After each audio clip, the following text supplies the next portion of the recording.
Hello అండి. మీరు ఎప్పుడైనా ఇలాంటి సిచ్యువేషన్ ఫేస్ చేశారా? నేనైతే చాలా సార్లు చేశాను. కాకపోతే వీడియోస్ అయితే ఏం షూట్ చేయలేదు. ఇప్పుడైతే చేస్తున్నాను మీ అందరి కోసమే మీకు చూపియాలనేసి. ఇవాళైతే మా అమ్మ ఊరు నుంచి కొన్ని వస్తువులు అంటే సరుకులు అవి పంపించిందనమాట. ఇంట్లోకి వాడుకునే వంటకి అవి ఇవి.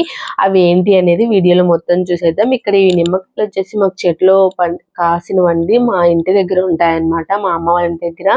ఇంకా మాకు బాబు ఉన్నాడు కదా, బాబు కోసం అయితే అమ్మ లేసు కుర్కురే పంపించింది. చిక్కుడుకాయ, కరివేపాకు అన్ని చెట్లోవే మాకి. కరివేపాకు అండ్ నిమ్మకాయలు అన్ని ఫ్రెష్ అన్నమాట. ఇక్కడైతే మనకి అంగట్లో కొనుక్కోవాలనే ఉద్దేశంతో మా అమ్మ కొంచెం హెల్ప్ గా ఉంటది కదా అన్నట్టు మా అమ్మ కూరగాయలు, టమాటా, పచ్చిమిర్చి, మ్యాంగో, బాబుకి లేసు అండ్ ఇది వచ్చేసి కారం పొడి అండి. మేమైతే చాలా బాగా తింటాము. కొంతమందికి తెలియకపోవచ్చు, పల్లీలకైతే కారం పొడి అయితే చేస్తారు. వేడి వేడి అన్నంలోకి వేసుకొని నెయ్యి వేసుకొని తింటే టేస్ట్ అయితే వేరే లెవెల్ అండి. ఇంకా అసలు చెప్పాల్సిన అవసరమే లేదు. ఏ కూర ఉన్నా, ఏ బిర్యానీ ఉన్నా కూడా పనికిరాదనమాట. ఇంకా ఆనియన్స్, చక్కెర, కరివేపాకు ఇలా చాలా పంపించారనమాట మా అమ్మ. ఇది వచ్చేసి ఆకు అనమాట. పల్లీలు,